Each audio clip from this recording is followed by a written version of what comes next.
आप लिहो तुम कथा सुधारी।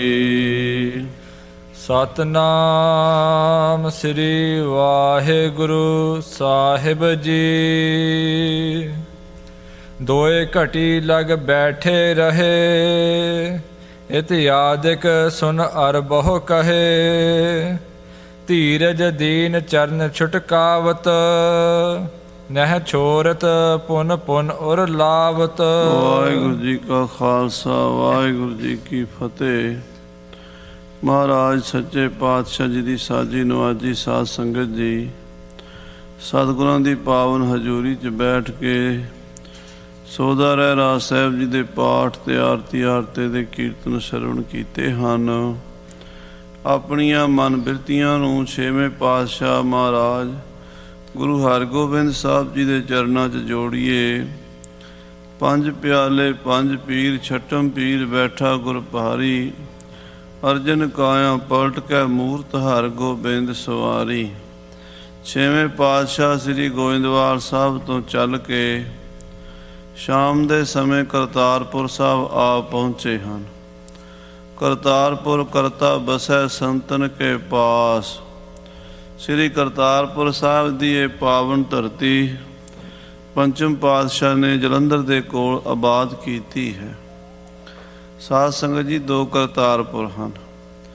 ਇੱਕ ਪਹਿਲਾ ਕਰਤਾਰਪੁਰ ਰਾਵੀ ਦੇ ਕੰਢੇ ਤੇ ਗੁਰੂ ਨਾਨਕ ਦੇਵ ਜੀ ਮਹਾਰਾਜ ਸੱਚੇ ਪਾਤਸ਼ਾਹ ਜੀ ਨੇ ਆਬਾਦ ਕੀਤਾ ਸੀ। ਦੂਸਰਾ ਕਰਤਾਰਪੁਰ ਜਲੰਧਰ ਦੇ ਕੋਲ ਸਤਿਗੁਰੂ ਜੀ ਨੇ ਪੰਚਮ ਪਾਤਸ਼ਾਹ ਜੀ ਨੇ ਕੀਤਾ ਸੀ। ਜਲੰਧਰ ਵਾਲੇ ਕਰਤਾਰਪੁਰ ਗੁਰੂ ਸਾਹਿਬ ਆਏ ਜਿੱਥੇ ਮਾਤਾ ਕੌਲਾਂ ਜੀ ਉਡੀਕ ਰਹੇ ਸਨ। ਬਹੁਤ ਹੀ ਬਿਮਾਰ ਹੋ ਚੁੱਕੇ ਸਨ। ਮੰਜੇ ਤੋਂ ਉੱਠਣ ਦੇ ਸਰੀਰ ਵਿੱਚ ਤਾਕਤ ਨਹੀਂ ਸੀ ਰਹਿ ਗਈ। ਬਹੁਤ ਜ਼ਿਆਦਾ ਨਿਢਾਲ ਹੋ ਚੁੱਕੇ ਸਨ। ਕਹਿ ਲਓ ਵੀ ਅਖੀਰਲੇ ਸਵਾਸਾਂ 'ਤੇ ਬਿਮਾਰੀ ਨੇ ਪਹੁੰਚਾ ਦਿੱਤਾ ਸੀ। ਗੁਰੂ ਸਾਹਿਬ ਮਹਾਰਾਜ ਛੇਵੇਂ ਪਾਤਸ਼ਾਹ ਜੀ ਨੂੰ ਉਡੀਕ ਰਹੇ ਸਨ ਅਤੇ ਸਤਿਗੁਰੂ ਜੀ ਆਏ ਨੇ ਅਤੇ ਮਾਤਾ ਕੌਲਾਂ ਨੇ ਬਿਰਹਾ ਭਿੱਜੀਆਂ ਬੇਨਤੀਆਂ ਕੀਤੀਆਂ। ਉੱਠਣ ਦੀ ਕੋਸ਼ਿਸ਼ ਕੀਤੀ ਪਰ ਉੱਠਿਆ ਨਹੀਂ ਗਿਆ। ਫਿਰ ਕੱਪੜੇ ਵਿੱਚੋਂ ਹੱਥ ਕੱਢ ਕੇ ਗੁਰੂ ਸਾਹਿਬ ਦੇ ਚਰਨਾਂ 'ਤੇ ਰੱਖੇ ਦੋਵੇਂ, ਮੱਥੇ ਨੂੰ ਲਾਏ। ਬਹੁਤ ਹੀ ਪਿਆਰ ਦੀਆਂ ਬੇਨਤੀਆਂ ਸੁਣ ਕੇ ਸੱਚੇ ਪਾਤਸ਼ਾਹ ਗੁਰੂ ਹਰਗੋਬਿੰਦ ਸਾਹਿਬ ਧੀਰਜ ਦਿੱਤਾ ਅਤੇ ਨਾਮ ਜਪਣ ਦਾ ਉਪਦੇਸ਼ ਦਿੱਤਾ। ਅਗਲੀ ਕਥਾ ਪ੍ਰੇਮ ਨਾਲ ਸਰਵਣ ਕਰੀਏ। ਸਾਰੀ ਸੰਗਤ ਆਖੀਏ ਸਤਨਾਮ ਸ੍ਰੀ ਵਾਹਿਗੁਰੂ ਸਾਹਿਬ ਜੀ। ਸਤਨਾਮ ਸ੍ਰੀ ਵਾਹਿਗੁਰੂ ਸਾਹਿਬ। ਦੋਏ ਘਟੀ ਲਗ ਬੈਠੇ ਰਹੇ। ਦੋ ਘੜੀ ਲਗਭਗ ਪੌਣਾ ਘੰਟਾ ਬਣ ਜਾਂਦਾ ਹੈ। ਗੁਰੂ ਸਾਹਿਬ ਜੀ ਮਾਤਾ ਕੌਲਾਂ ਜੀ ਦੇ ਪਲੰਘੇ ਦੇ ਕੋਲ ਹੀ ਮੰਜੇ ਕੁਰਸੀ ਢਾਹ ਕੇ ਬੈਠੇ ਰਹੇ ਹਨ। ਇਤਿਆਦਿਕ ਸੁਨ ਅਰ ਬਹੁ ਕਹੇ। ਕਹਿੰਦੇ ਬਹੁਤ ਸਾਰੇ ਬਚਨ ਕੌਲਾਂ ਨੇ ਕਹੇ, ਗੁਰੂ ਜੀ ਨੇ ਸੁਣੇ ਤੇ ਸਤਿਗੁਰੂ ਜੀ ਨੇ ਵੀ ਮਾਤਾ ਕੌਲਾਂ ਜੀ ਨੂੰ ਉਪਦੇਸ਼ ਦਿੱਤੇ। ਧੀਰਜ ਦੀਨ ਚਰਨ ਛੁਟਕਾਵਤ। ਮਹਾਰਾਜ ਹੌਸਲਾ ਦਿੰਦੇ ਨੇ ਤੇ ਕੌਲਾਂ ਕੋਲੋਂ ਆਪਣੇ ਚਰਨ ਛੁਡਾਉਂਦੇ ਨੇ। ਚਰਨ ਫੜ ਕੇ ਕੌਲਾਂ ਬੈਠੀ ਹੈ। ਮਹਾਰਾਜ ਦੇ ਚਰਨ ਛੱਡਦੀ ਨਹੀਂ। ਸਰੀਰ ਦੇ ਵਿੱਚ ਉਹਦੇ ਬਲ ਨਹੀਂ ਪਰ ਚਰਨ ਫੜਨ ਦਾ ਬਲ ਹੈ। ਇਹ ਪ੍ਰੇਮ ਦੀ ਖੇਡ ਹੈ ਸਾਧ ਸੰਗਤ ਜੀ।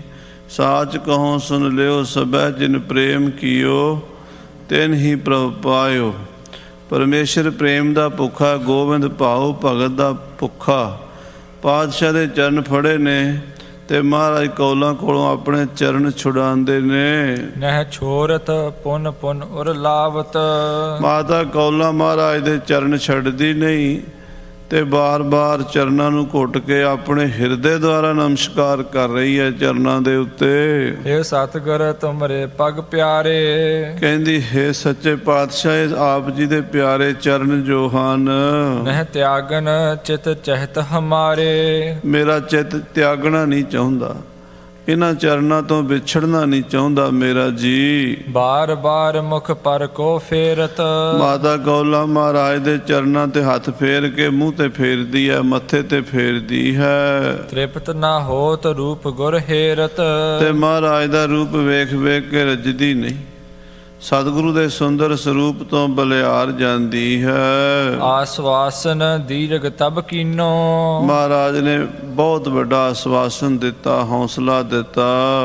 ਅੰਤ ਸਮਾ ਜਬ ਮੇਰੋ ਚੀਨੋ, ਕਹਿਣ ਲੱਗੀ ਮਹਾਰਾਜ ਜਦੋਂ ਮੇਰਾ ਅੰਤ ਸਮਾਂ ਆਵੇ, ਜਦੋਂ ਮੇਰੇ ਸਵਾਸ ਨਿਕਲਣ, ਸਨਮੁਖ ਮਮ ਬੈਠੋ ਤਬ ਆਏ। ਉਦੋਂ ਇੰਨੀ ਕਿਰਪਾ ਕਰਿਆ ਜੇ ਸਾਰੇ ਕੰਮ ਛੱਡ ਕੇ ਮੇਰੇ ਕੋਲ ਆ ਜਾ ਜੇ ਤੇ ਮੈਨੂੰ ਆਪਣੇ ਦਰਸ਼ਨ ਦਿਆ ਜੇ ਸੱਚੇ ਪਾਤਸ਼ਾਹ ਜੀ। ਤੁਮ ਦੇਖਤ ਹੀ ਪ੍ਰਾਨ ਸਿਧਾਏ, ਏ ਮਹਾਰਾਜ ਤੁਹਾਡੇ ਦਰਸ਼ਨ ਕਰਦਿਆਂ ਮੇਰੇ ਪ੍ਰਾਣ ਨਿਕਲ ਜਾਣ, ਮੇਰੀ ਇੱਕੋ ਆਖਰੀ ਤਮੰਨਾ ਹੈ। ਇਹ ਬੇਨਤੀ ਮੇਰੀ ਸੁਣ ਲੀਜੈ। ਬਸ ਮੇਰੀ ਇਹ ਬੇਨਤੀ ਸੁਣ ਲਓ ਸੱਚੇ ਪਾਤਸ਼ਾਹ ਜੀ। ਆਪ ਜੀ ਦੇ ਦਰਸ਼ਨ ਕਰਦਿਆਂ ਕਰਦਿਆਂ ਇਹ ਚੋਲਾ ਛੱਡ ਜਾਵਾਂ। ਤੁਮ ਕਿਰਪਾਲ ਬੜ ਕਰਨਾ ਕੀਜੈ, ਤੁਸੀਂ ਬੜੇ ਕਿਰਪਾਲੂ ਦਿਆਲੂ ਮਿਹਰਾਂ ਦੇ ਸਾਈਂ ਹੋ ਮਹਾਰਾਜ। ਮਿਹਰ ਕਰਿਆ ਜੇ ਮੇਰੇ ਅਖੀਰਲੇ ਸਮੇਂ ਮੇਰੀਆਂ ਅੱਖਾਂ ਦੇ ਸਾਹਮਣੇ ਹੋਇਆ ਜੇ। ਸੁਨ ਗੁਰ ਕਹਿਓ ਆਏ ਤੋ ਪਾਸ, ਸਤਿਗੁਰੂ ਮਾਤਾ ਕੌਲਾਂ ਜੀ ਦੀ ਬੇਨਤੀ ਸੁਣ ਕੇ ਕਹਿਣ ਲੱਗੇ, ਕੌਲਾਂ ਜਦੋਂ ਤੇਰਾ ਅੰਤ ਸਮਾਂ ਆਉਣਾ ਹੈ ਅਸੀਂ ਤੇਰੇ ਕੋਲ ਹੋਵਾਂਗੇ। ਰਹੋ ਆਨੰਦ ਮਹਿ ਚਿੰਤ ਬਿਨਾਸ, ਤੂੰ ਚਿੰਤਾ ਨਾ ਕਰ, ਆਨੰਦ ਵਿੱਚ ਰਹਿ, ਤੂੰ ਮਰਨਾ ਨਹੀਂ। ਮੈਂ ਨਾ ਮਰੋ ਮਰਬੋ ਸੰਸਾਰਾ, ਆ ਮੋਇ ਮਿਲਿਓ ਹੈ ਜਿਆਮਣ ਹਾਰਾ। ਭਗਤ ਕਬੀਰ ਜੀ ਕਹਿੰਦੇ ਮੈਂ ਨਹੀਂ ਮਰਨਾ, ਸੰਸਾਰ ਮਰੇ, ਸੰਸਾਰ ਮਰਦਾ, ਮੈਂ ਨਹੀਂ ਮਰਨਾ ਕਿਉਂਕਿ ਮੈਨੂੰ ਜੀਵਾਣ ਵਾਲਾ ਮਿਲ ਗਿਆ ਹੈ। ਸਤਿਗੁਰੂ ਕਹਿੰਦੇ ਕੌਲਾਂ ਤੂੰ ਤੇ ਆਤਮ ਆਨੰਦ ਵਿੱਚ ਚਲਾ ਜਾਣਾ ਹੈ, ਤੈਨੂੰ ਚਿੰਤਾ ਕਰਨ ਦੀ ਲੋੜ ਨਹੀਂ। ਕਹਿ ਕਰ ਇਮ ਸ੍ਰੀ ਹਰਗੋਬਿੰਦ, ਇਸ ਤਰ੍ਹਾਂ ਕਹਿ ਕੇ ਮਹਾਰਾਜ ਛੇਵੇਂ ਪਾਤਸ਼ਾਹ ਗੁਰੂ ਹਰਗੋਬਿੰਦ ਸਾਹਿਬ ਜੀ ਨਿਕਸੇ ਵਹਿਰ ਜਹਾਂ ਨਰ ਬ੍ਰਿੰਦ। ਮਹਾਰਾਜ ਸ੍ਰੀ ਕਰਤਾਰਪੁਰ ਸਾਹਿਬ ਬਾਹਰ ਸੰਗਤਾਂ ਖੜੀਆਂ ਉਡੀਕ ਰਹੀਆਂ ਸਨ। ਕੌਲਾਂ ਦੇ ਘਰ ਚੋਂ ਬਾਹਰ ਆਏ ਹਨ। ਬੈਠ ਸਭਨ ਮਹਿ ਦਰਸ਼ਨ ਦੀਨ, ਮਹਾਰਾਜ ਸੱਚੇ ਪਾਤਸ਼ਾਹ ਦੀਵਾਨ ਲਾ ਕੇ ਸੰਗਤਾਂ ਨੂੰ ਦਰਸ਼ਨ ਦਿੱਤਾ ਹੈ। ਪਰ ਉਪਕਾਰੀ ਵੀਰ ਪ੍ਰਬੀਨ, ਮਹਾਬਲੀ ਪਰਉਪਕਾਰੀ ਜੋਧੇ ਸਤਿਗੁਰੂ ਛੇਵੇਂ ਪਾਤਸ਼ਾਹ ਜੀ। ਦੋਹਰਾ ਥੰਮ ਅਗਾਰੀ ਬੈਠ ਕਰ, ਥੰਮ ਸਾਹਿਬ ਦੇ ਸਾਹਮਣੇ, ਜਿੱਥੇ ਅੱਜ ਕੱਲ੍ਹ ਗੁਰਦੁਆਰਾ ਥੰਮ ਸਾਹਿਬ ਹੈ, ਉਹਦੇ ਸਾਹਮਣੇ ਬੈਠ ਕੇ ਸਤਿਗੁਰ ਲਾਏ ਦੀਵਾਨ। ਮਹਾਰਾਜ ਨੇ ਦੀਵਾਨ ਲਾ ਲਿਆ। ਆਏ ਰਬਾਬੀ ਢਿਗ ਥਿਰੇ, ਰਬਾਬੀ ਆ ਗਏ ਕੀਰਤਨ ਕਰਨ ਵਾਸਤੇ। ਕਰਿਓ ਸ਼ਬਦ ਕੋ ਗਾਨ, ਉਹਨਾਂ ਰਬਾਬੀਆਂ ਨੇ ਬੜਾ ਰਸ ਭਿੰਨਾ ਕੀਰਤਨ ਸ਼ੁਰੂ ਕੀਤਾ ਹੈ। ਚੌਪਈ ਜਿਉਂ ਜਿਉਂ ਪੁਰ ਮਹਿ ਗੁਰ ਸੁਧ ਹੋਈ, ਜਿਉਂ ਜਿਉਂ ਕਰਤਾਰਪੁਰ ਸਾਹਿਬ ਵਿੱਚ ਖਬਰ ਗਈ ਗੁਰੂ ਸਾਹਿਬ ਆਏ ਹਨ, ਤਿਉਂ ਤਿਉਂ ਚਲਿਓ ਆਏ ਸਭ ਕੋਈ। ਤਿਉਂ ਤਿਉਂ ਹਰ ਕੋਈ ਦਰਸ਼ਨਾਂ ਲਈ ਚੱਲਿਆ ਹੁੰਦਾ ਹੈ। ਇਸਤਰੀ ਪੁਰਸ਼ ਹਿੰਦੂ ਮੁਸਲਮਾਨ ਵੱਡੇ ਛੋਟੇ ਨਗਰ ਨਿਵਾਸੀ ਗੁਰੂ ਮਹਾਰਾਜ ਦੇ ਦਰਸ਼ਨ ਕਰਨ ਆਏ ਹਨ। ਅਰਪ ਅਕੋਰ ਨਸੀਸ ਨਿਵਾਵੈ, ਆਪਣੀਆਂ ਆਪਣੀਆਂ ਪ੍ਰੇਮ ਭੇਟਾਵਾਂ ਗੁਰੂਦੇਵ ਦੇ ਚਰਨਾਂ 'ਚ ਅਰਪਣ ਕਰਦੇ ਹਨ ਤੇ ਮਹਾਰਾਜ ਨੂੰ ਮੱਥਾ ਟੇਕਦੇ ਹਨ। ਦਰਸ਼ਨ ਕਰਹਿ ਮੋਦ ਉਪਜਾਵੈ, ਛੇਵੇਂ ਪਾਤਸ਼ਾਹ ਦੇ ਦਰਸ਼ਨ ਕਰਦੇ ਤੇ ਬੜੇ ਖੁਸ਼ ਹੁੰਦੇ ਹਨ ਸਿੱਖ। ਕਿਰਪਾ ਦ੍ਰਿਸ਼ਟ ਤੇ ਦੇਖਨ ਕਰੈ, ਮਹਾਰਾਜ ਜੀ ਵੀ ਆਪਣੇ ਸਿੱਖਾਂ ਵੱਲ ਮਿਹਰ ਦੀ ਦ੍ਰਿਸ਼ਟੀ, ਕਿਰਪਾ ਦੀ ਦ੍ਰਿਸ਼ਟੀ ਨਾਲ ਦੇਖਦੇ ਹਨ। ਸਭ ਕੀ ਮਨੋ ਕਾਮਨਾ ਪੂਰੈ, ਸ੍ਰੀ ਕਰਤਾਰਪੁਰ ਸਾਹਿਬ ਦੇ ਸਿੱਖਾਂ ਦੀਆਂ ਸਭ ਦੀਆਂ ਮਨੋ ਕਾਮਨਾ ਗੁਰੂ ਸਾਹਿਬ ਪੂਰੀਆਂ ਕਰਦੇ ਹਨ। ਸੰਧਿਆ ਸੋਦਰ ਲਗ ਤਹਿ ਥਿਰੇ, ਸੰਧਿਆ ਸੋਦਰ ਤੱਕ ਰਹਿਰਾਸ ਦੇ ਟਾਈਮ ਤੱਕ ਗੁਰੂ ਸਾਹਿਬ ਜੀ ਉੱਥੇ ਦੀਵਾਨ 'ਚ ਬੈਠੇ ਰਹੇ। ਭੋਗ ਪਾਏ ਬੰਧਨ ਕੋ ਕਰੇ, ਰਹਿਰਾਸ ਦਾ ਪਾਠ ਸੁਣ ਕੇ ਮੱਥਾ ਟੇਕਿਆ। ਉਠ ਸਤਿਗੁਰ ਡੇਰੇ ਮਹਿ ਆਏ, ਉੱਠ ਕੇ ਮਹਾਰਾਜ ਆਪਣੇ ਨਿਵਾਸ ਸਥਾਨ ਤੇ ਡੇਰੇ 'ਚ ਆ ਗਏ। ਰੁਚ ਅਨੁਸਾਰ ਅਸਨ ਕੋ ਖਾਏ, ਜਿੰਨਾ ਲੋੜ ਸੀ ਰੁਚੀ ਅਨੁਸਾਰ ਪ੍ਰਸ਼ਾਦਾ ਵੀ ਛਕਿਆ। ਮ੍ਰਿਦਲ ਸੇਜ ਪਰ ਥਿਰੇ ਗੁਸਾਈ, ਮਹਾਰਾਜ ਸੱਚੇ ਪਾਤਸ਼ਾਹ ਬੜੀ ਸੁੰਦਰ ਸੇਜਾ ਤੇ ਬਿਰਾਜਮਾਨ ਹੋ ਗਏ ਨੇ ਸੁਪਤ ਜਥਾ ਸੁਖ ਰਾਤ ਬਿਤਾਈ, ਤੇ ਸੁਖ ਦੇ ਨਾਲ ਰਾਤ ਬਤੀਤ ਕੀਤੀ ਹੈ। ਰਹੀ ਜਾਮ ਜਾਮਨ ਦੋਇ ਘਰੀ, ਸਾਧ ਸੰਗਤ ਜੀ ਜਦੋਂ ਅੰਮ੍ਰਿਤ ਵੇਲੇ ਦਾ ਸਮਾਂ ਹੋਇਆ ਹੈ। ਉਠ ਕਰ ਸਾਚ ਸਰਬ ਹੀ ਕਰੀ। ਇੱਕ ਪਹਿਰ 2 ਘੜੀਆਂ ਰਾਤ ਰਹਿੰਦੀ, ਯਾਨੀ ਕਿ ਪੌਣੇ 4 ਘੰਟੇ ਰਾਤ ਰਹਿੰਦੀ। ਗੁਰੂ ਸਾਹਿਬ ਜੀ ਉੱਠੇ ਤੇ ਇਸ਼ਨਾਨ ਕੀਤਾ ਹੈ। ਸ੍ਰੀ ਅਰਜਨ ਇੱਕ ਕੂਪ ਬਣਾਇਓ। ਇਸ਼ਨਾਨ ਕਿੱਥੇ ਕੀਤਾ ਹੈ? ਗੁਰਦੁਆਰਾ ਗੰਗਸਰ ਸਾਹਿਬ। ਸ੍ਰੀ ਕਰਤਾਰਪੁਰ ਸਾਹਿਬ 2 ਵੱਡੇ ਗੁਰਦੁਆਰੇ ਹਨ, ਇੱਕ ਤਾਂ ਥੰਮ ਸਾਹਿਬ ਹੈ, ਇੱਕ ਗੰਗਸਰ ਹੈ। ਗੰਗਸਰ ਉਹ ਜਗ੍ਹਾ ਹੈ ਜੋ ਮਹਾਰਾਜ 5ਵੇਂ ਪਾਤਸ਼ਾਹ ਨੇ ਖੂਹ ਲਵਾਇਆ ਸੀ, ਨਾਮ ਰੱਖਿਆ ਸੀ ਗੰਗਸਰ। ਵਚਨ ਕੀਤਾ ਇੱਥੇ ਇਸ਼ਨਾਨ ਕਰੇ ਗੰਗਾ ਦਾ ਫਲ ਮਿਲੇਗਾ। ਇੱਕ ਮੇਰੇ ਵਰਗਾ ਸ਼ੰਕਾਵਾਦੀ ਕਹਿਣ ਲੱਗਾ, ਮਹਾਰਾਜ ਮੈਂ ਗੰਗਾ ਜਾ ਰਿਹਾ। ਮਹਾਰਾਜ ਕਹਿੰਦੇ ਇੱਥੇ ਇਸ਼ਨਾਨ ਕਰ ਲੈ। ਉਹਦਾ ਮਨ ਨਾ ਟਿਕਿਆ, ਕਹਿੰਦਾ ਮਹਾਰਾਜ ਇੱਥੇ ਵੀ ਠੀਕ ਹੈ ਪਰ ਮੈਂ ਉੱਥੇ ਕਰਕੇ ਆਉਣਾ। ਮਹਾਰਾਜ ਕਹਿੰਦੇ ਚੰਗਾ ਕੰਮ ਕਰੀਆਂ, ਗੜਵੀ ਲੈ ਜਾ, ਸਾਡੇ ਲਈ ਵੀ ਗੰਗਾ ਜਲ ਲਈ ਆਵੀਂ। ਉਹ ਗੜਵੀ ਲੈ ਕੇ ਗਿਆ ਗੰਗਾ ਹਰਿਦੁਆਰ। ਉੱਥੇ ਜਾ ਕੇ ਨਹਾਉਣ ਲੱਗਾ। ਗੰਗਾ ਦਾ ਪਾਣੀ ਬੜਾ ਤੇਜ਼ ਹੈ, ਗੜਵੀ ਹੱਥੋਂ ਛੁੱਟ ਗਈ, ਰੁੜ ਗਈ। ਮਨ 'ਚ ਬੜਾ ਪਛਤਾਪ ਹੋਇਆ ਵੀ ਗੁਰੂ ਸਾਹਿਬ ਦੀ ਗੜਵੀ ਰੁੜ ਗਈ, ਮੈਂ ਮਹਾਰਾਜ ਨੂੰ ਕੀ ਜਵਾਬ ਦਿਆਂਗਾ। ਵਾਪਸ ਆ ਗਿਆ। 5ਵੇਂ ਪਾਤਸ਼ਾਹ ਮਹਾਰਾਜ ਕਹਿੰਦੇ ਭਾਈ ਸਾਡੇ ਲਈ ਗੰਗਾ ਜਲ ਲੈ ਕੇ ਆਇਆ। ਕਹਿੰਦਾ ਮਹਾਰਾਜ ਗੰਗਾ ਜਲ ਕੀ ਲਿਆਉਣਾ ਸੀ, ਤੁਹਾਡੀ ਗੜਵੀ ਨਦੀ 'ਚ ਰੁੜ ਗਈ ਮੇਰੇ ਹੱਥੋਂ, ਮੈਨੂੰ ਬੜਾ ਅਫਸੋਸ ਹੈ। ਮਹਾਰਾਜ ਕਹਿੰਦੇ ਖੂਹ 'ਚ ਵੇਖੀ ਗੜਵੀ ਉੱਥੇ ਪਈ ਤਾਂ ਨਹੀਂ ਕਿਤੇ। ਜਦੋਂ ਖੂਹ 'ਚ ਵੜ ਕੇ ਵੇਖਿਆ ਉਹੀ ਗੜਵੀ ਉੱਥੇ ਤਰਦੀ ਪਈ। ਕਹਿੰਦਾ ਇੱਥੇ ਕਿਵੇਂ ਆ ਗਈ? ਮਹਾਰਾਜ ਕਹਿੰਦੇ ਤੈਨੂੰ ਕਿਹਾ ਸੀ ਗੰਗਾ ਇੱਥੇ ਆਉਂਦੀ ਹੈ, ਮੰਨਿਆ ਨਹੀਂ ਤੂੰ। ਦੇਖ ਲੈ ਇੱਥੇ ਜਿੱਥੇ ਸਾਧੂ ਬਹਿ ਜਾਂਦੇ ਉੱਥੇ ਸਾਰੇ ਤੀਰਥ ਆ ਜਾਂਦੇ। ਆਖੋ ਸਤਿਨਾਮ ਸ੍ਰੀ ਵਾਹਿਗੁਰੂ। ਔਰ ਤੱਖ ਦਿਖਾਤਾ 5ਵੇਂ ਪਾਤਸ਼ਾਹ ਨੇ। ਉਸ ਜਗ੍ਹਾ ਦਾ ਨਾਮ ਹੈ ਗੰਗਸਰ। ਉੱਥੇ ਇਸ਼ਨਾਨ ਕਰਨ ਦਾ ਫਲ ਜਿੰਨਾ ਗੰਗਾ ਦਾ ਮੰਨਦੇ ਨੇ, ਸਤਿਗੁਰੂ ਦੇ ਚਰਨਾਂ 'ਚ ਉਹਨਾਂ ਫਲ ਹੈ। ਆਖੋ ਸਤਿਨਾਮ ਸ੍ਰੀ ਵਾਹਿਗੁਰੂ। ਇਹ ਖੂਹ ਮਹਾਰਾਜ 5ਵੇਂ ਪਾਤਸ਼ਾਹ ਨੇ ਕਰਤਾਰਪੁਰ 'ਚ ਲਵਾਇਆ, ਬਹੁਤ ਵੱਡਾ ਖੂਹ ਹੈ। ਹਾਂਜੀ। ਸ਼ਕਰ ਗੰਗ ਤਹ ਨਾਮ ਬਤਾਇਓ। ਇਹਨੂੰ ਮਹਾਰਾਜ ਸ਼ੱਕਰ ਗੰਗ ਵੀ ਕਹਿੰਦੇ, ਗੰਗਸਰ ਵੀ ਕਹਿੰਦੇ ਆ, ਸ਼ੱਕਰ ਗੰਗ। ਸ਼ੱਕਰ ਵਰਗਾ ਮਿੱਠਾ ਤੇ ਗੰਗਾ ਵਰਗਾ ਪਵਿੱਤਰ ਜਲ ਹੈ। ਹਾਂਜੀ। ਹਿਤ ਇਸ਼ਨਾਨ ਗਏ ਤਿਸ ਥਾਨ। ਗੁਰੂ ਮਹਾਰਾਜ 6ਵੇਂ ਪਾਤਸ਼ਾਹ ਇਸ਼ਨਾਨ ਕਰਨ ਲਈ ਗੰਗਸਰ ਖੂਹ ਤੇ ਅੰਮ੍ਰਿਤ ਵੇਲੇ 2:30 ਵਜੇ ਉੱਠ ਕੇ ਗਏ ਹਨ। ਲੇਕਰ ਸੰਗ ਦਾਸ ਬੁੱਧਵਾਨ। ਸਿਆਣੇ ਸਿੱਖ ਸੇਵਾਦਾਰ ਗੜਵਈ ਨਾਲ ਗਏ ਹਨ ਸਤਿਗੁਰੂ ਜੀ ਦੇ। ਬੰਧਨ ਕਰ ਮੱਜਨ ਤਹ ਕੀਨ। ਖੂਹ ਤੇ ਜਾ ਕੇ ਨਮਸਕਾਰ ਕੀਤੀ। ਧੰਨ ਗੁਰੂ ਅਰਜਨ ਦੇਵ ਪਿਤਾ ਜੀ ਦਾ ਖੂਹ ਹੈ। ਉੱਥੇ ਫਿਰ ਮਹਾਰਾਜ ਇਸ਼ਨਾਨ ਕੀਤਾ ਹੈ।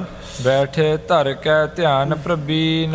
ਇਸ਼ਨਾਨ ਕਰਕੇ ਉੱਥੇ ਹੀ ਧਿਆਨ ਲਾ ਕੇ ਚੌਂਕੜਾ ਮਾਰ ਕੇ ਬੈਠ ਗਏ ਮਹਾਰਾਜ ਸਾਹਿਬ ਜੀ। ਨਿਜ ਸਰੂਪ ਕੋ ਚਿਤਵਨ ਕਰਤੇ। ਤੇ ਆਪਣੇ ਆਤਮ ਸਰੂਪ ਦਾ ਧਿਆਨ ਧਰਿਆ। ਆਤਮ ਧਿਆਨ ਧਾਰਨਾ ਹੈ। ਸਾਧ ਸੰਗਤ ਜੀ, ਸਾਡੇ ਜੀਵਾਂ ਦੇ ਵੱਖਰੇ ਵੱਖਰੀ ਅਵਸਥਾ, ਵੱਖਰੇ ਵੱਖਰੇ ਨਿਤਨੇਮ ਹੁੰਦੇ ਹੈ। ਕੋਈ ਨਾਮ ਸਿਮਰਨ ਕਰਦਾ ਹੈ, ਕੋਈ ਮੂਲ ਮੰਤਰ, ਕੋਈ ਗੁਰੂ ਮੰਤਰ, ਕੋਈ ਜਪਜੀ ਸਾਹਿਬ ਦਾ ਪਾਠ, ਕੋਈ 5 ਬਾਣੀਆਂ, ਕੋਈ ਸੁਖਮਣੀ ਸਾਹਿਬ, ਕੋਈ ਅਕਾਲ ਉਸਤਤ, ਕੋਈ ਆਸਾ ਦੀ ਵਾਰ। ਇਹ ਅਵਸਥਾ ਦੇ ਮੁਤਾਬਕ ਜਿੰਨਾ ਰਸ ਆਈ ਜਾਂਦਾ ਬਾਣੀ ਪੜ੍ਹੀ ਜਾਂਦੀ। ਪਰ ਜਿਹੜੀ ਅਖੀਰਲੀ ਅਵਸਥਾ ਹੁੰਦੀ ਹੈ ਉੱਥੇ ਆਤਮ ਧਿਆਨ ਧਾਰਨਾ ਹੈ। ਤੋਈ ਮੋਈ ਮੋਈ ਤੋਈ ਅੰਤਰ ਕੈਸਾ। ਤੇਰੇ ਵਿੱਚ ਤੇ ਮੇਰੇ 'ਚ, ਮੇਰੇ 'ਚ ਤੇ ਤੇਰੇ 'ਚ ਕੋਈ ਫਰਕ ਨਹੀਂ ਰਹਿ ਗਿਆ। ਜਿਵੇਂ ਸੋਨਾ, ਸੋਨੇ ਦੇ ਗਹਿਣੇ, ਪਾਣੀ ਤੇ ਪਾਣੀ ਦੀਆਂ ਲਹਿਰਾਂ ਇੱਕੋ ਹੀ ਚੀਜ਼ ਹੁੰਦੀਆਂ। ਉਸ ਵੇਲੇ ਭਗਤ ਤੇ ਭਗਵਾਨ ਇੱਕ ਹੋ ਜਾਂਦੇ। ਮਹਾਰਾਜ ਉਸ ਸਮਾਧੀ 'ਚ ਆਤਮ ਧਿਆਨ ਵਿੱਚ ਲੀਨ ਹੋ ਕੇ ਬੈਠ ਗਏ ਹਨ। ਬਹੁਰ ਗੁਰੂ ਬਾਣੀ ਕੋ ਰਰਤੇ। ਪਹਿਲਾਂ ਸਿਮਰਨ ਧਿਆਨ ਕੀਤਾ, ਫਿਰ ਗੁਰਬਾਣੀ ਦਾ ਪਾਠ ਕੀਤਾ ਹੈ। ਆਦ ਸੁਖਮਨੀ ਊਚੇ ਸੁਰ ਤੇ। ਸ੍ਰੀ ਜਪਜੀ ਸਾਹਿਬ, ਸੁਖਮਣੀ ਸਾਹਿਬ ਉੱਚੀ ਸੁਰ ਨਾਲ ਉਚਾਰਨ ਕੀਤਾ ਹੈ। ਕਰਤ ਪਾਠ ਕੋ ਪ੍ਰੀਤੀ ਉਰ ਤੇ। ਬੜੇ ਪ੍ਰੇਮ ਨਾਲ, ਬੜੀ ਪ੍ਰੀਤੀ ਨਾਲ ਪਾਠ ਕਰਦੇ ਸੁਖਮਣੀ ਸਾਹਿਬ ਜੀ ਦਾ। ਸਿੱਖਨ ਕੇਰ ਉਦਾਹਰਨ ਕਾਰਨ। ਸਿੱਖਾਂ ਦੇ ਉਧਾਰ ਵਾਸਤੇ, ਸਿੱਖਾਂ ਦਾ ਭਲਾ ਕਰਨ ਵਾਸਤੇ। ਪਰ ਹੈ ਰੀਤ ਇਮ ਕਰਹਿ ਉਚਾਰਨ। ਆਉਣ ਵਾਲੇ ਸਮੇਂ 'ਚ ਸਿੱਖਾਂ 'ਚ ਰੀਤ ਪਵੇਗੀ। ਪੁਰਾਤਨ ਸਮੇਂ 'ਚ ਸਾਧ ਸੰਗਤ ਜੀ ਸ੍ਰੀ ਸੁਖਮਣੀ ਸਾਹਿਬ ਤੇ ਸ੍ਰੀ ਜਪਜੀ ਸਾਹਿਬ ਦਾ ਪਾਠ ਹਰ ਇੱਕ ਗੁਰਸਿੱਖ ਕਰਿਆ ਕਰਦਾ ਸੀ। ਅਸੀਂ ਗੁਰਦੁਆਰਿਆਂ 'ਚ ਵੀ ਇਹ ਰੀਤੀ ਵੇਖੀ ਹੈ। ਹੁਣ ਸੁਖਮਣੀ ਸਾਹਿਬ ਦਾ ਪਾਠ ਕਦੀ ਕਦੀ ਕਰਦੇ ਹਾਂ। 5 ਬਾਣੀਆਂ ਦਾ ਨਿਤਨੇਮ ਉਹ ਵੀ ਗੁਰੂ ਦੀ ਬਾਣੀ ਹੈ। ਪਰ ਜਿਹੜਾ ਸੁਖਮਨੀ ਸਾਹਿਬ ਦਾ ਪਾਠ ਹੈ, ਇਹਦਾ ਬਹੁਤ ਵੱਡਾ ਮਹੱਤਮ ਸੀ ਅੰਮ੍ਰਿਤ ਵੇਲੇ। ਅਜੇ ਵੀ ਹਜੂਰ ਸਾਹਿਬ ਤਖਤ ਦੇ ਉੱਤੇ 1 ਵਜੇ ਸ੍ਰੀ ਜਪਜੀ ਸਾਹਿਬ ਦਾ ਪਾਠ ਹੁੰਦਾ ਅਤੇ 1:15 ਵਜੇ ਸੁਖਮਨੀ ਸਾਹਿਬ ਦਾ ਪਾਠ ਸ਼ੁਰੂ ਹੁੰਦਾ। ਉਸ ਤੋਂ ਬਾਅਦ ਸ੍ਰੀ ਜਾਪ ਸਾਹਿਬ, ਫਿਰ ਅਕਾਲ ਉਸਤਤ, ਚੰਡੀ ਦੀ ਵਾਰ, ਇਸ ਤਰ੍ਹਾਂ ਫਿਰ ਆਸਾ ਦੀ ਵਾਰ, ਇੱਦਾਂ ਬਾਣੀ ਦੇ ਪਾਠ ਹੁੰਦੇ। ਦਲਾਂ ਪੰਥਾਂ ਵਿੱਚ ਵੀ ਇਹ ਪੁਰਾਤਨ ਮਰਜ਼ਾਦਾ ਹੈ। 1 ਵਜੇ ਨਗਾਰਾ ਵੱਜਦਾ, ਸ੍ਰੀ ਜਪਜੀ ਸਾਹਿਬ, ਸ਼ਬਦ ਜਹਾਰੇ ਸੁਖਮਨੀ ਸਾਹਿਬ, ਫਿਰ ਜਾਪ ਸਾਹਿਬ, ਸ਼ਬਦ ਜਹਾਰੇ ਦਸਮ ਪਾਤਸ਼ਾਹੀ ਦੇ, ਫਿਰ ਸ੍ਰੀ ਅਕਾਲ ਉਸਤਤ, ਫਿਰ ਚੰਡੀ ਦੀ ਵਾਰ, ਆਨੰਦ ਸਾਹਿਬ, ਇੱਦਾਂ ਬਾਣੀਆਂ ਪੜ੍ਹਦੇ ਸੀ। ਸੋ ਵੱਡਾ ਨਿਤਨੇਮ। ਸਾਡੇ ਵਰਗੇ ਢਿੱਲੇ ਮੱਠੇ, ਸਾਡੇ ਕੋਲ ਤਾਂ 5 ਬਾਣੀਆਂ, ਨਿਤਨੇਮ ਨਹੀਂ ਹੁੰਦਾ।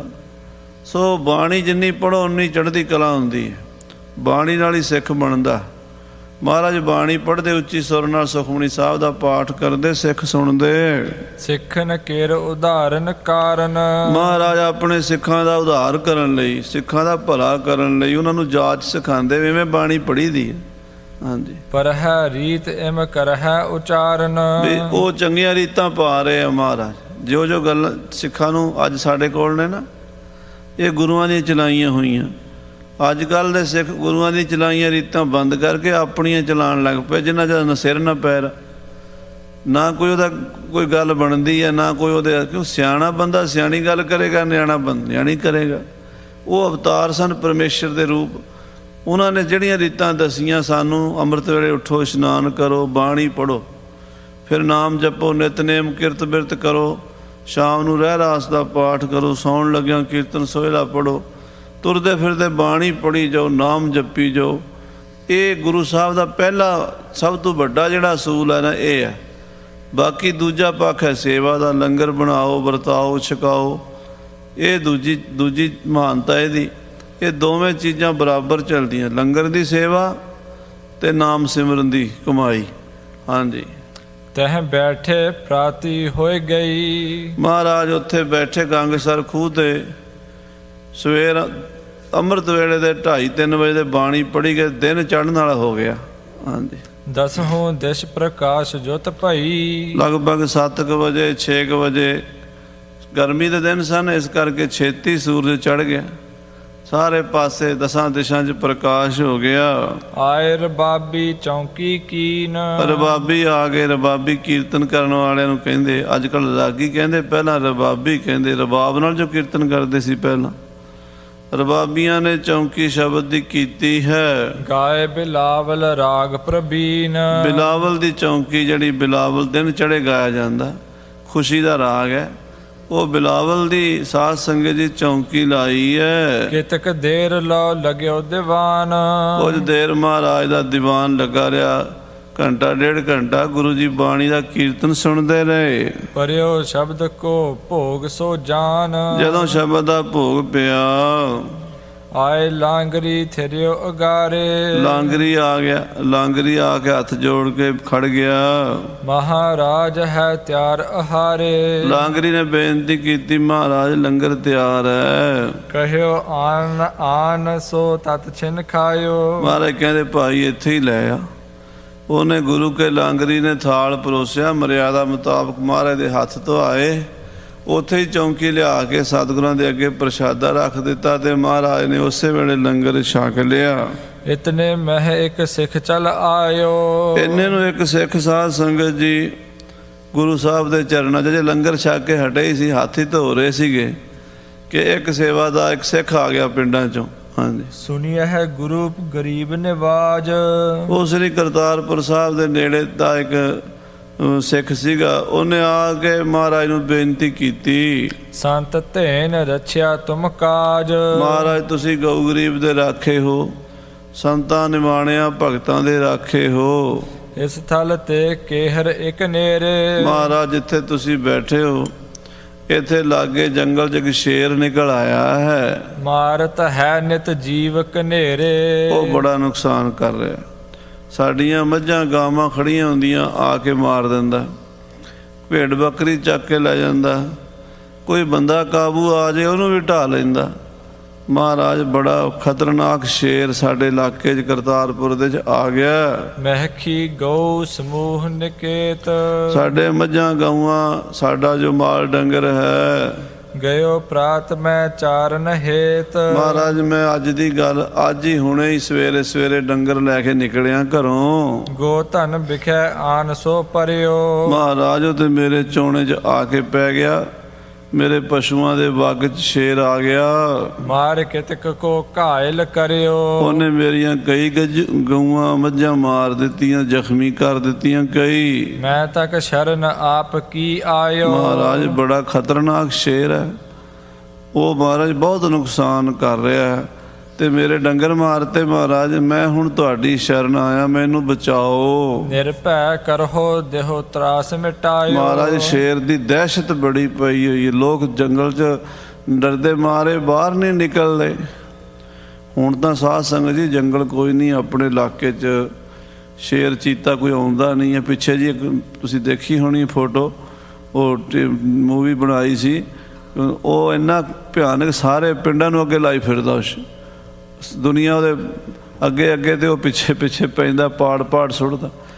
ਇਸ ਦਾ ਉਹ ਉਸ ਜ਼ਮਾਨੇ 'ਚ ਖੁੱਲ੍ਹੇ ਆ ਜਾਂਦੇ ਸੀ, ਸ਼ੇਰ ਬਹੁਤ ਹੁੰਦੇ ਸੀ। ਸ੍ਰੀ ਕਰਤਾਰਪੁਰ ਜਲੰਧਰ ਦੇ ਇਲਾਕੇ ਸ਼ੇਰ ਨਿਕਲਿਆ ਤੇ ਉਹ ਕਹਿੰਦੇ ਮਹਾਰਾਜ ਸਾਡੇ ਡੰਗਰ ਖਾ ਗਿਆ ਮਾਰ ਕੇ। ਨਾਹਿ ਤਾ ਬਨ ਮਹਿ ਘਾਸ ਕਨੇਰੇ। ਮਹਾਰਾਜ ਸਾਡੇ ਇੱਧਰ ਜਲੰਧਰ ਦੇ ਇਲਾਕੇ 'ਚ ਘਾਹ ਪੱਠਾ ਤਾਂ ਬਹੁਤ ਹੈ ਪਸ਼ੂਆਂ ਦੇ ਚਗਣ ਨੂੰ, ਪਰ ਦਿੱਕਤ ਹੈ ਵੀ ਸ਼ੇਰ ਤੋਂ ਡਰਦੇ ਮਾਰੇ ਹੁਣ ਜਾਨਵਰ ਬਾਹਰ ਨਹੀਂ ਜਾ ਸਕਦੇ। ਅਬ ਡਰ ਜਾਏ ਨਹੀਂ ਕੋ ਨੇਰੇ। ਡਰਦਾ ਮਾਰਾ ਹੁਣ ਘਾਹ ਚੁਗਣ ਕੋਈ ਪਸ਼ੂ ਨਹੀਂ ਜਾਂਦਾ, ਕੋਈ ਲੈ ਕੇ ਵੀ ਨਹੀਂ ਜਾਂਦਾ ਆਪਣੇ ਡੰਗਰ। ਸੁਨ ਸਤ ਗੁਰ ਤਿਹ ਧੀਰਜ ਦੀਨੋ। ਮਹਾਰਾਜ ਲੰਗਰ ਛਕ ਕੇ ਹਟੇ ਹੀ ਸਨ, ਉਸ ਸਿੱਖ ਦੀ ਬੇਨਤੀ ਸੁਣ ਕੇ ਉਹਨੂੰ ਹੌਸਲਾ ਦਿੱਤਾ।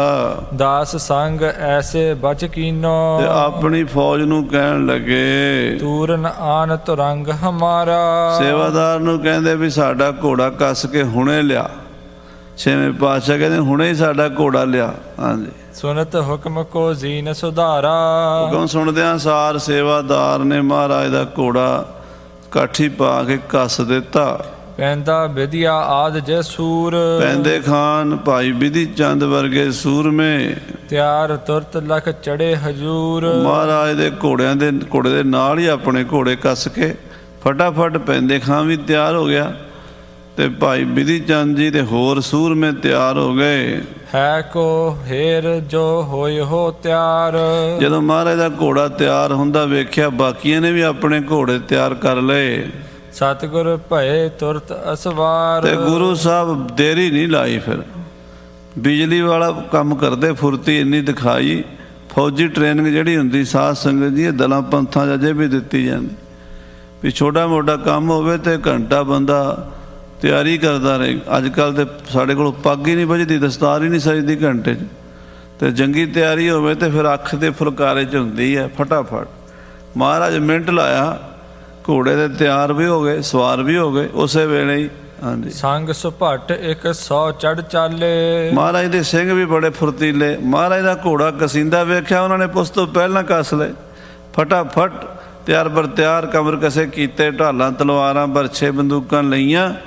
100 ਦੇ ਨੇੜੇ ਸਿੰਘ ਮਹਾਰਾਜ ਦੇ ਨਾਲ ਘੋੜਿਆਂ ਤੇ ਸਵਾਰ ਹੋ ਵੀ ਗਏ। ਹਾਂਜੀ, ਆਗੇ ਕਰ ਸਿੱਖ ਗਮਨੇ ਨਾਲੇ। ਮਹਾਰਾਜ ਉਸ ਬੰਦੇ ਨੂੰ ਜਿਹੜਾ ਆਇਆ ਸੀ ਦੱਸਣ ਵੀ ਸਾਡੇ ਮਹਾਰਾਜ ਪਿੰਡ 'ਚ ਸ਼ੇਰ ਪੈ ਗਿਆ, ਮੇਰੇ ਡੰਗਰ ਮਾਰ ਗਿਆ, ਉਹਨੂੰ ਅੱਗੇ ਲੈ ਕੇ ਸਤਿਗੁਰੂ ਤੁਰ ਪਏ। ਜਹ ਦੇਖਿਓ ਸੋ ਥਾਨ ਦਿਖਾਵਾ। ਮਹਾਰਾਜ ਕਹਿੰਦੇ ਦੱਸ ਬਈ ਕਿਹੜੇ ਪਾਸੇ ਵੇਖਿਆ ਸ਼ੇਰ?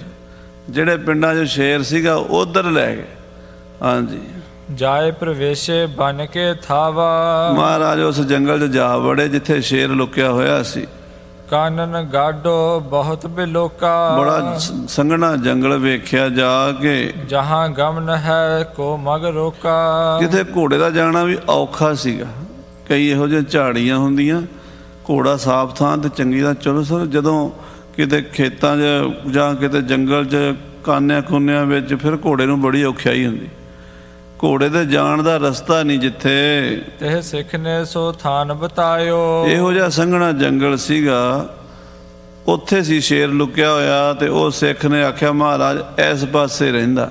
ਹਾਂਜੀ, ਕੇਹਰ ਤਹਾਂ ਨਦਰ ਨਹਿ ਆਇਓ। ਬੜਾ ਗੁਰੂ ਸਾਹਿਬ ਨੇ ਇੱਧਰੋਂ ਉੱਧਰੋਂ ਝਾੜੀਆਂ 'ਚ ਵੇਖਿਆ, ਪਤਾ ਕੀਤਾ ਸਿੱਖਾਂ ਨੇ, ਉਹ ਸ਼ੇਰ ਨਜ਼ਰ ਨਹੀਂ ਆਇਆ। ਹਾਂਜੀ। ਗੁਰ ਲਾਗੇ ਤਹ ਕਰਨ ਅਖੇਰੇ। ਮਹਾਰਾਜ ਉੱਥੇ ਸ਼ਿਕਾਰ ਖੇਡਣ ਲੱਗ ਪਏ। ਸੂਕਰ ਸਸੇ ਮ੍ਰਿਗਾਨ ਕਨੇਰੇ। ਮਹਾਰਾਜ ਕਹਿੰਦੇ ਜਿੰਨਾ ਚਿਰ ਸ਼ੇਰ ਨਹੀਂ ਨਿਕਲਦਾ ਆਪਾਂ ਸ਼ਿਕਾਰ ਤਾਂ ਖੇਡੀਏ। ਜੰਗਲੀ ਸੂਰ ਤੇ ਖਰਗੋਸ਼ ਸਸੇ ਬਹੁਤ ਮਾਰ ਲਏ। ਸਭ ਸੋ ਕਹਿਓ ਖੋਜੀ ਹੈ ਸ਼ੇਰ।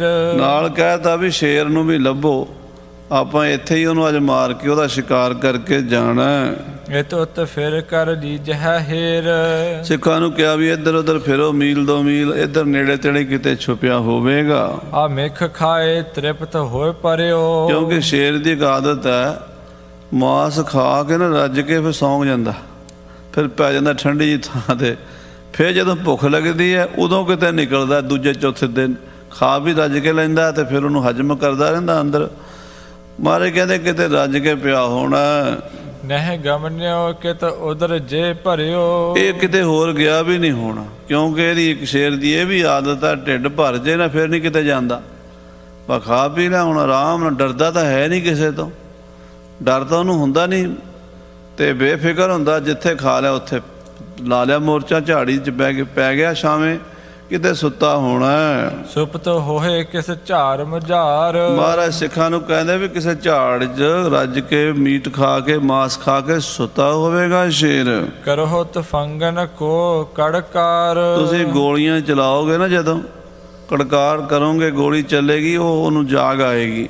ਹਾਂਜੀ। ਇਤ ਉਤ ਤੇਗਨ ਤੁਪਕ ਚਲਾਈ। ਸਿੱਖਾਂ ਨੇ ਮਹਾਰਾਜ ਦਾ ਬਚਨ ਮੰਨ ਕੇ ਇਧਰੋਂ ਉਧਰੋਂ ਗੋਲੀਆਂ ਚਲਾਈਆਂ। ਜਾਗਿਓ ਸ਼ੇਰ ਲੀਨ ਅੰਗਰਾਈ। ਉਹ ਆਵਾਜ਼ ਸੁਣ ਕੇ ਸ਼ੇਰ ਵੀ ਜਾਗ ਪਿਆ, ਉਹਦੀ ਜਾਗ ਖੁੱਲ ਗਈ। ਬੰਦੂਕ ਦੀ ਆਵਾਜ਼ ਬੜੀ ਹੁੰਦੀ ਤੇ ਅੰਗੜਾਈ ਲਈ ਉਹਨੇ। ਇਦਾਂ ਅੰਗੜਾ ਕੇ ਜਦੋਂ ਗਰਦਨ ਫੇਰਦਾ ਨਾ, ਭਵਕ ਮਾਰਦਾ, ਆਪਣਾ ਸਰੀਰ ਹੈ ਲੰਮਾ ਕਰਕੇ ਪੂਰੀ ਤਰ੍ਹਾਂ, ਤੇ ਫਿਰ ਅੰਗੜਾਈ ਲੈਂਦਾ। ਹਾਂਜੀ। ਮਹਾ ਕੇਹਰੀ ਭੀਖਨ ਭਾਰਾ। ਬੜਾ ਭਿਆਨਕ ਸ਼ੇਰ ਸੀਗਾ, ਬਹੁਤ ਐਡਾ ਵੱਡਾ ਉਹਦਾ ਚਿਹਰਾ ਤੇ ਪੰਜਾ ਬੜਾ ਤਗੜਾ। ਤੇ ਲਗਭਗ ਇਹ ਸ਼ੇਰ ਆਮ ਤਾਂ ਜਿਹੜੇ ਆਪਾਂ ਵੇਖੇ ਸਾਧ ਸੰਗਤ ਜੀ 6-7 ਫੁੱਟ ਤੇ 14 ਫੁੱਟ ਤੱਕ ਲੰਬਾਈ ਸ਼ੇਰਾਂ ਦੀ ਗਿਣੀ, 14-14 ਫੁੱਟ ਇੰਨੇ ਲੰਮੇ ਹੋ ਜਾਂਦੇ। ਜਦੋਂ ਇੱਦਾਂ ਮਾਰਦਾ ਹੈ ਨਾ ਤਾਂ ਫਿਰ ਇਹ 14-15 ਫੁੱਟ ਵੀ ਟੱਪ ਜਾਂਦਾ, ਪਿਛਲੇ ਪੈਰ ਤੋਂ ਅਗਲੇ ਪੈਰ ਤੱਕ। ਤੇ ਉਹਦੇ ਸਾਹਮਣੇ ਬੰਦਾ ਤਾਂ ਫਿਰ ਬਚੂੰਗੜਾ ਜਿਹਾ ਲੱਗਦਾ, ਇੱਦਾਂ ਹੁੰਦਾ ਉਹ। ਤੇ ਐਡਾ ਭਿਆਨਕ ਬੱਬਰ ਸ਼ੇਰ ਸੀਗਾ। ਬੜੀ ਬੇਲ ਲਾਂਗੁਲ ਵੱਡ ਧਾਰਾ। ਕਹਿੰਦੇ ਪੂਛ ਬੜੀ ਵੱਡੀ ਸੀ, ਲੱਕ ਦੀ ਬਹੁਤ ਲੰਮੀ ਸੀ, ਸਰੀਰ ਬੜਾ ਤਗੜਾ ਪਲਿਆ ਹੋਇਆ ਸੀ ਸ਼ੇਰ ਦਾ। ਮੁਖ ਪਸਾਰ ਕਰ ਤਬ ਜੰਬਾਇਓ। ਤੇ ਉਹਨੇ ਮੂੰਹ ਪਾੜ ਕੇ ਨਾ, ਮੂੰਹ ਵੀ ਐਡਾ ਵੱਡਾ, ਜਦੋਂ ਪਾੜਦਾ ਐਡਾ ਵੱਡਾ, ਬੰਦੇ ਦਾ ਸਿਰ ਵਿੱਚੇ ਆ ਜਾਂਦਾ ਉਹਦੇ, ਐਡਾ ਮੂੰਹ ਹੁੰਦਾ। ਤੋ ਐਡਾ ਵੱਡਾ ਭਿਆਨਕ ਮੂੰਹ ਪਸਾਰ ਕੇ ਨਾ ਉਹਨੇ ਉਬਾਸੀ ਲਈ। ਗਰਜਿਓ ਭੂਰ ਸਭ ਨੇ ਸੁਣ ਪਾਇਓ। ਤੇ ਫਿਰ ਗਰਜਿਆ, ਬੜੀ ਵੱਡੀ ਦਹਾੜ ਮਾਰੀ ਤੇ ਜੰਗਲ ਸਾਰਾ ਕੰਬਣੇ ਲਾ ਦਿੱਤਾ। ਜਦੋਂ ਜੰਗਲ ਸਿੰਘ ਬੁੱਕੇ, ਭਾਈ ਗੁਰਦਾਸ ਨੇ ਲਿਖਿਆ ਨਾ, ਮਿਰਗਾਵਲੀ ਭੰਨੀ, ਮਿਰਗਾਂ ਦੀਆਂ ਡਾਰਾਂ ਅੱਗੇ ਅੱਗੇ ਭਜਦੀਆਂ ਜਦੋਂ ਬੁੱਕਦਾ। ਜੋ ਗਰਜਿਆ ਸ਼ੇਰ, ਬਿਖਮ ਸਥਾਨ ਝਾਰ ਕੇ ਤਰੇ। ਉਹ ਬੜੀ ਔਖੀ ਥਾਂ ਤੇ ਕੰਡੇ ਵਾਲੀਆਂ ਝਾੜੀਆਂ ਦੇ ਵਿੱਚ ਕਿਤੇ ਲੁੱਕ ਕੇ ਬੈਠਾ ਸੀ ਆਰਾਮ ਨਾਲ। ਹੁਣ ਗਰਜਿਆ ਜ਼ੋਰ ਦੇ ਨਾਲ, ਤਾਹਾਂ ਬਿਲੋਕਿਓ ਭੱਟ ਸੁਧ ਕਰੇ। ਸਿੱਖਾਂ ਨੇ ਵੇਖ ਲਿਆ ਝਾੜੀਆਂ ਦੇ ਵਿੱਚ ਲੁਕਿਆ। ਮਹਾਰਾਜ ਨੂੰ ਖਬਰ ਦਿੱਤੀ ਸਤਿਗੁਰੂ 6ਵੇਂ ਪਾਤਸ਼ਾਹ ਜੀ ਨੂੰ। ਸੁਨ ਗੁਰ ਬਲੀ ਤਾਹਾਂ ਚੱਲ ਗਏ। ਮਹਾਬਲੀ ਸਤਿਗੁਰੂ ਪਾਤਸ਼ਾਹ ਜੀ ਜਿੱਧਰ ਸੁਣਿਆ ਨਾ ਵੀ ਉਹ ਝਾੜੀਆਂ ਵਿੱਚ ਹੈ, ਉਸੇ ਪਾਸੇ ਮੂੰਹ ਕਰ ਲਿਆ। ਕੇਹਰ ਭੀਖਨ ਦੇਖਤ ਭਏ। ਤੇ ਮਹਾਰਾਜ ਨੇ ਜਾ ਕੇ ਉਹ ਭਿਆਨਕ ਸ਼ੇਰ ਵੇਖਿਆ। ਬਿਖਮ ਥਾਨ ਸੋ ਖਰਿਓ ਨਿਹਾਰਿਓ। ਉਹ ਸਾਧ ਸੰਗਤ ਜੀ ਥਾਂ ਇਹੋ ਜਿਹੀ ਤੇ ਸੀਗੇ, ਪੋਜੀਸ਼ਨ ਐਸੀ ਸੀ ਵੀ ਉੱਥੇ ਪਹੁੰਚਣਾ ਔਖਾ ਸੀ। ਆਲੇ ਦੁਆਲੇ ਕੰਡੇ ਝਾੜੀਆਂ, ਖਲੋਣ ਦੀ ਥਾਂ ਨਹੀਂ। ਗੁਰੂ ਸਾਹਿਬ ਨੇ ਵੇਖਿਆ ਵੀ ਇਹਦਾ ਪੈਂਤੜਾ ਕਿਵੇਂ ਲੈਣਾ। ਜਦੋਂ ਕਿਸੇ ਚੀਜ਼ ਦਾ ਸ਼ਿਕਾਰ ਕਰਨਾ, ਉਹਨੇ ਵੀ ਤਾਂ ਵਾਰ ਕਰਨਾ, ਰੋਕਣਾ ਕਿਵੇਂ, ਇਹਨੂੰ ਮਾਰਨਾ ਕਿਵੇਂ, ਉਹ ਸਾਰੀਆਂ ਪੋਜੀਸ਼ਨਾਂ ਮਹਾਰਾਜ ਨੇ ਵੇਖੀਆਂ। ਹੈ ਤੇ ਉਤਰਨ ਹਿਰਦੈ ਵਿਚਾਰਿਓ। ਹੁਣ ਮਹਾਰਾਜ ਨੇ ਸੋਚਿਆ ਵੀ ਹੁਣ ਸਾਨੂੰ ਘੋੜੇ ਤੋਂ ਥੱਲੇ ਉਤਰਨਾ ਪੈਣਾ, ਘੋੜੇ ਉੱਤੇ ਨਹੀਂ ਇਹ ਕਾਬੂ ਆਉਣਾ।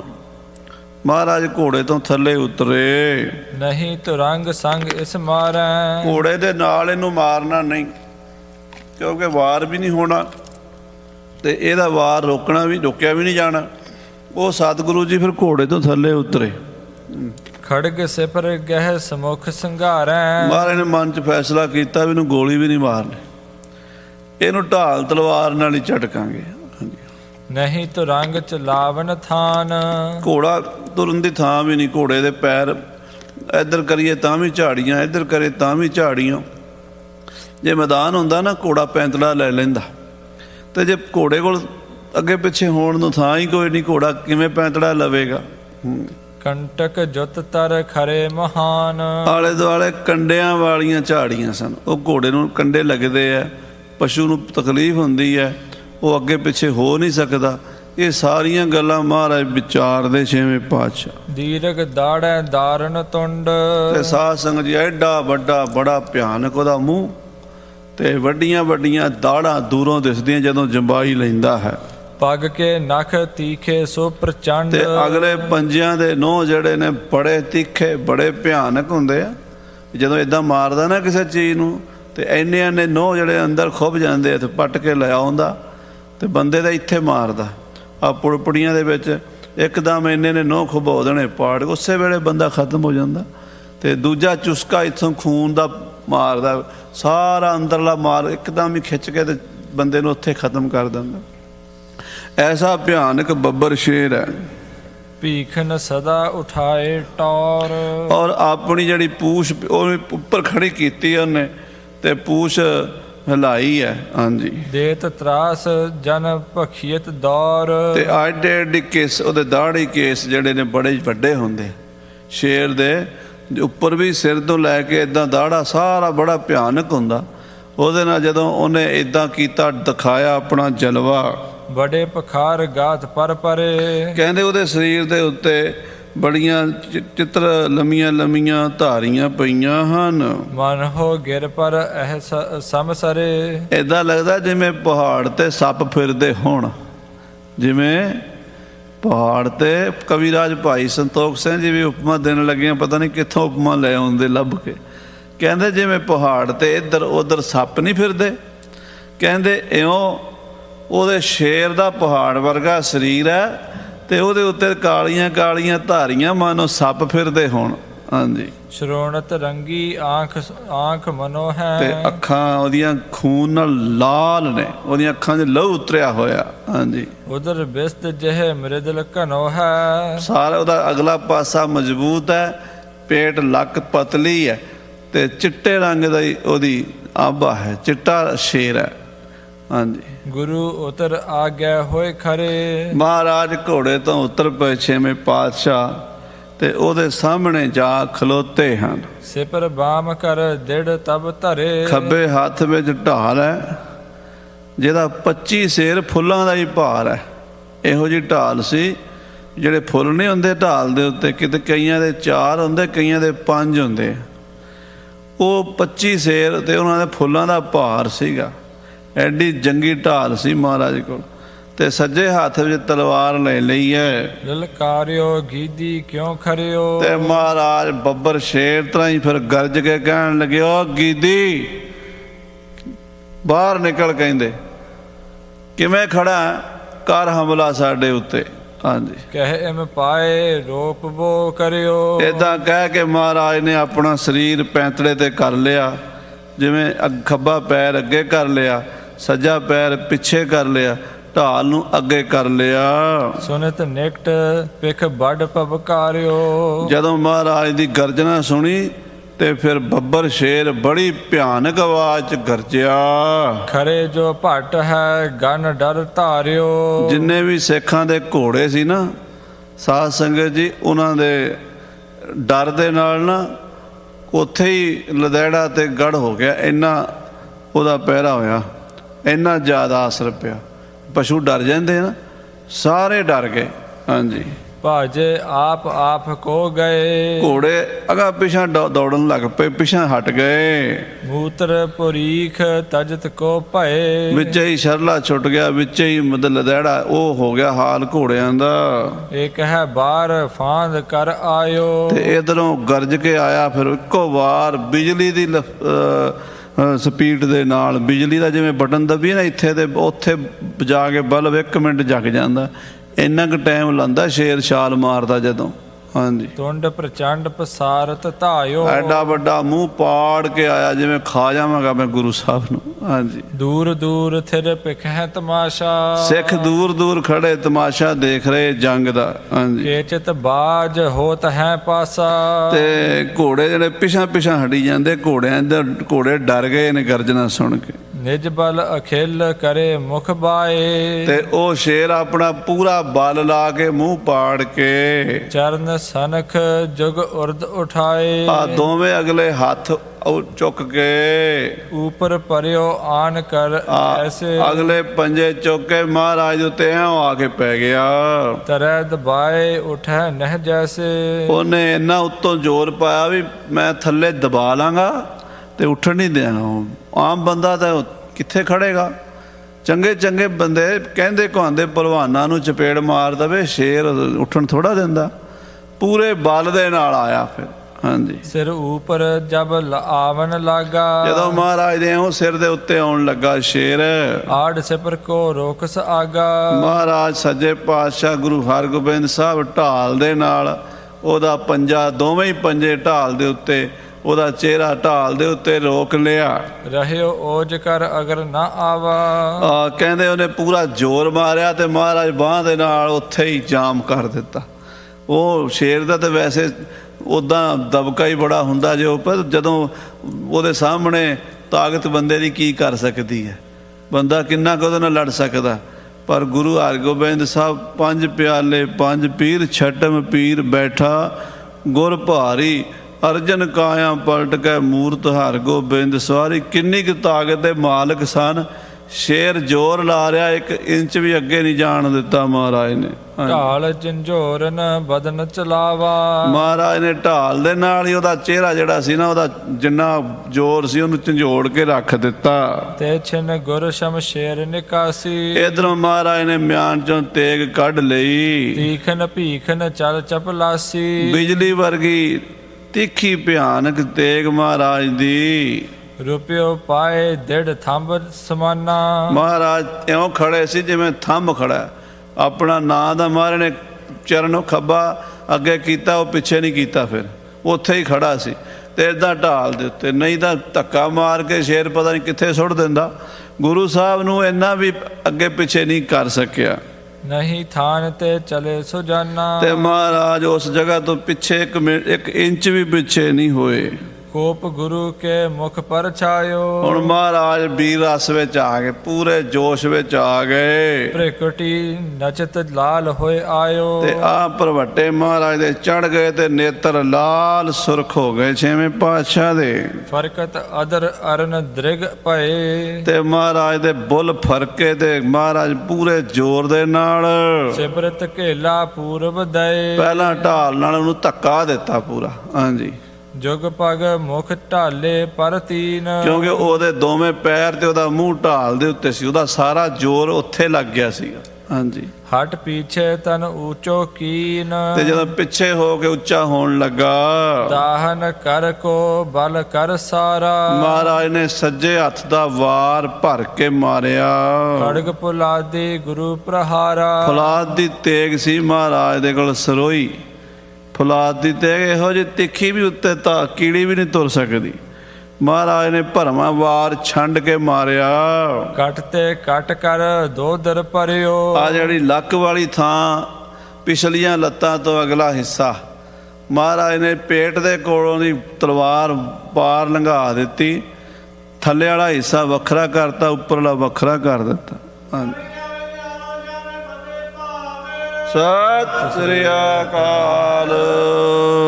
ਕਰਾ ਚੋਲ ਧਰਨੀ ਮਹਿ ਬਰਿਓ। ਕਹਿੰਦੇ ਤਲਵਾਰ ਜਾ ਕੇ ਧਰਤੀ 'ਚ ਧੱਸ ਗਈ ਜਦੋਂ ਇੰਨੇ ਜ਼ੋਰ ਨਾਲ ਮਾਰੀ ਸਤਿਗੁਰਾਂ ਨੇ। ਗੇਰ ਸ਼ੇਰ ਸ਼ਮਸ਼ੇਰ ਨਿਕਾਰੀ। ਮਹਾਰਾਜ ਸੱਚੇ ਪਾਤਸ਼ਾਹ ਨੇ ਉਹਨੂੰ ਜਦੋਂ ਥੱਲੇ ਸੁੱਟ ਦਿੱਤਾ, ਉੱਪਰਲਾ ਹਿੱਸਾ ਥੱਲੇ ਵਾਲਾ ਤੇ ਥੱਲੇ ਰਹਿ ਹੀ ਗਿਆ ਸੀਗਾ। ਤਲਵਾਰ ਧਰਤੀ 'ਚੋਂ ਇਦਾਂ ਖਿੱਚ ਲਈ। ਰਿਸ਼ਤੇ ਬਹੁ ਬਲ ਸੰਗ ਪ੍ਰਹਾਰੀ। ਬੜੇ ਬਲ ਨਾਲ ਮਾਰੀ ਤੇਗ।